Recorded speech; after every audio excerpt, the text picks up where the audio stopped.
السلام عليكم متابعين قناة شيوات سعاد إفاتي، ومرحبا بكم في فيديو جديد ووصفة جديدة. اليوم إن شاء الله غادي نشارك معكم كيكة ديال الحامض نزولا عن طلب الأخت شفيقة والأخت سلوى، طلبوها مني قبل من عيد الفطر وعاد كنت نشاركها معكم اليوم.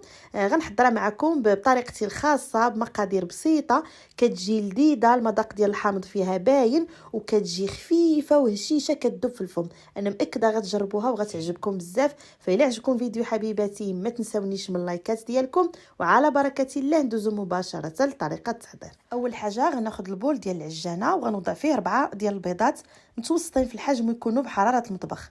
غنضيف عليهم واحد الرشه ديال الملح لتصحيح الذوق، ثم غنضيف كاس ونصف كاس من السكر. بالنسبه للكميه ديال السكر كما كنقول لكم دائما كتبقى على حسب الذوق. كنخدم مزيان البيض والسكر كما كتشوفوا حتى كيتبدل اللون ديالهم كيولي ابيض. الا ما كانش عندكم العجانه او الطراب الكهربائي غادي ديروا هذا البيض والسكر في الكاس ديال الخلاط الكهربائي. المهم ضروري تخدموا هذا البيض والسكر حتى تيوليو بهذا القوام هذا وبهذا اللون هذا. غادي نقص السرعه ديال العجانه وغادي نبدا نضيف الزيت نباتيه على دفعات، وانا كنخلط في نفس الوقت. بالنسبه للكميه ديال الزيت انا ضفت كاس ونصف كاس من الزيت النباتيه. غادي نخلي لكم القياس بالغرام في صندوق الوصف بالنسبه للسيدات اللي ما كيتوفروش على الكاس ديال العنبه وعندهم الميزان. غادي نضيف كذلك علبه ديال الياغورت طبيعي بدون السكر، قياس العلبه هو 110 غرام. كنضيف الياغورت من بعد ما كتختفي الزيت تماما في الخليط. الا بغيتوا تضيفوا ياغورت يعني بالسكر حلو كيبقى لكم الاختيار. من بعد غادي نضيف مبشور ديال الحامض. انا خديت هنا حامضه حكيت لها ديك القشره ديالها الفوقانيه غير الصفراء، لان كما كتعرفوا ديك القشره الصفراء ديال الحامض هي اللي فيها النكهه ديال الحامض غالبه، يعني هي اللي غتعطينا المذاق زوين، ما تحكوش ديك القشره البيضاء. من بعد غادي نضيف كاس ديال العصير ديال ليمون حامض. كما كتعرفوا هذا الكيك ديال الحامض فضروري غادي نضيفوا له العصير ديال الحامض باش كيعطينا المذاق زوين للكيك وكيعطي حتى ديك اللون الابيض للكيك. من بعد ما طربت المقادير كلها ديال يعني ديك السوائل كلها غادي نبدا دابا نضيف الدقيق. هذا الكاس الاول ديال الدقيق اللي بطبيعه الحال مغربل كنضيفوه على دفعات، وانا راني كنطرب على سرعه منخفضه غير حيت مزربه الفيديو كتبان لكم السرعه يعني مرتفعه. ثم غادي نضيف الكاس الثاني ديال الدقيق على دفعات، وغادي نضيف دابا الكاس الثالث حتى هو كنضيفوه على دفعات وانا كنطرب على سرعه منخفضه. من بعد غادي نضيف نصف كاس الاخير. المجموع ديال الكيسان ديال الدقيق اللي ضفت 3 ديال الكيسان ونصف كاس ما يعادل 350 غرام. كما قلت لكم غنخلي لكم المقادير مضبوطه بالغرام في صندوق الوصف. غادي نضيف كذلك 3 ديال الاكياس ديال خميرات الحلويات، كل كيس كيوزن 800 غرام. المجموع ديال الاكياس بثلاثه هو 24 غرام. كنغربل الخميرات الحلويات هكا باش كان فيها شي تكتلات يعني كنتخلصوا منها، وكنضرب في نفس الوقت على سرعه منخفضه. بامكانكم في هذه المرحله هذه تخدموا غير بالطراب اليدوي، كتخدموا في الاول بالطراب الكهربائي او بالعجانه، ولكن ملي كتبداو تضيفوا الدقيق كتستعملوا غير الطراب اليدوي راه كافي.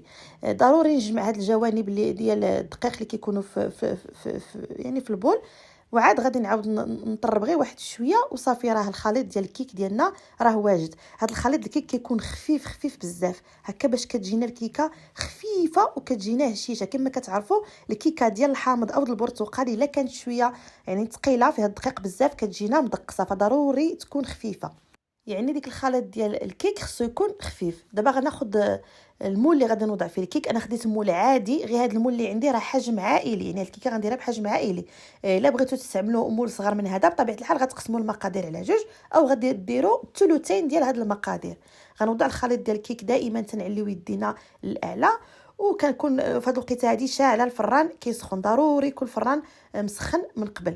غادي ندخل هذا الكيك غادي نوضعوه على المقله ديال الحرشه فوق العافيه على نار قليله، يعني ماشي متوسطه، كتكون نار قليله مهيله. كنخليها الكيكه كطيب حتى كتحمر من الفوق ومن التحت. هذا بالنسبه للفرن الغازي. اما بالنسبه للفرن الكهربائي كتدخلوا هذه الكيكه كديروها في الطبقه اللي فوق العافيه، يعني كتبعدوا هذه الكيكه على النار على درجه حراره 170 درجه حتى كطيب هذه الكيكه من التحت، وكتشوفوها بدات كتحمر مع الجوانب. تطفوا عليها من التحت وكتشعلوها تحمر شويه من الوجه ديالها. ضروري تعطيو العمليه ديال يعني العمليه ديال الطهي كتعطيوها حقها هكا باش الكيك ديالكم كينجح معكم. مباشره بعد ما كطيب الكيكه غادي نزولها من المول وغادي نوضعها فوق واحد الشبيكه، وغادي نخليها تبرد واحد شويه وعاد غادي ندوز للتزيين. كما كتشوفوا معايا كتجي خفيفه بزاف هاد الكيكه، واحد الدرجه ما تصوروهاش، يعني كيكه ناجحه بامتياز. غير تبعوا النصائح اللي في الفيديو كلها. غنخلي دابا الكيكه ديالي تبرد على جنب وغندوز نحضر الصلصه اللي غادي نزينها بها. غناخذ واحد الكاسرونه وغنوضع فيها نصف كاس ديال العصير ديال الحامض اللي بطبيعه الحال كنصفيوه، ثم غنضيف عليه كيس ديال السكر فانيلا، وغادي نضيف 2 معالق كبار ديال السكر. تقدروا تزيدوا في الكميه ديال السكر او تنقصوا على حسب الذوق ديالكم. غنضيف نص معلقه ديال النشا اللي هي مايزينا، وكنحرك مزيان، يعني ما كنوقفش من التحرك على نار قل المتوسطه.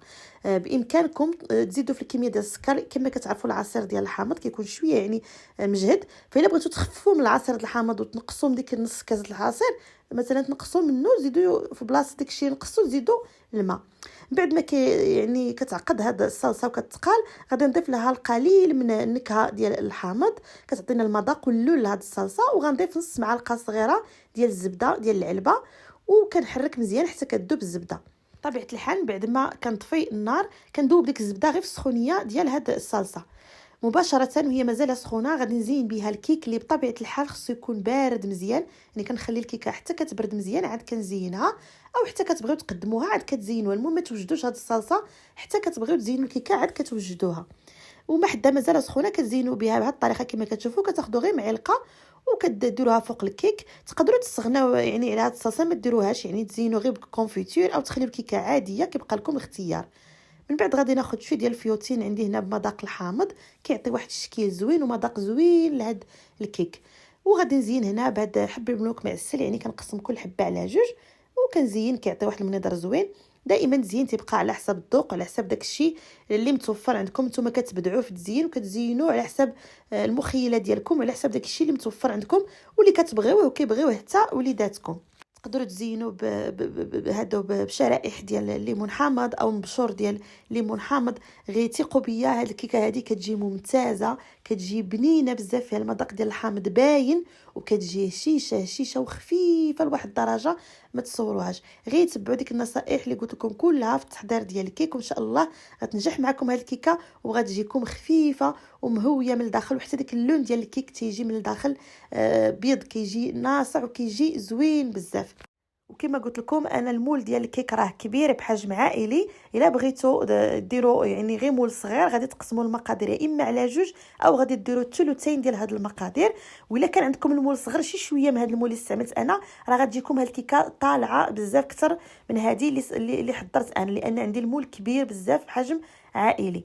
غنقطعها معكم دابا باش تشوفوا القوام ديالها وتشوفوا الشكل ديالها كتجي من الداخل. كتجي خفيفه بزاف، يعني كتبان من التقطيعه بانها خفيفه وهشيشه بزاف ولذيذه. واحد المذاق فيها كيجي زوين، كيجي المذاق ديال الحامض باين وغالب. شوفوا معايا اللون ديال الكيك وشوفوا معايا الخفه ديال هاد الكيكه. هادي كيكه ناجحه بامتياز. هاد الكيكه شاركتها معكم نزولا عن طلب الاخوات شفيقه والاخت سلوى، متتبعات ديالي وفيات. اي وحده عندها شي طلب او عندها شي وصفه بغاتني نحضرها تقولها لي في التعليق. انا هاد الكيكه طلبوها لي قبل من العيد الفطر وما كتبش نشاركها معكم، عاد كتب نشاركها معكم في هذا الفيديو هذا. نتمنى تنال الاعجاب ديالكم. شكرا حبيباتي الغاليات لحسن المتابعه ديالكم والتعليق الطيبه ديالكم والدعم ديالكم المستمر. الله يجعل لكم في ميزان حسناتكم يا رب. الا عجبكم الفيديو ما تنساونيش من اللايكات ديالكم وما تنساونيش من البارطاج مع الاهل والاصدقاء باش تعم الفائده. والى اللقاء في فيديو قادم ووصفات اخرى بحول الله تعالى.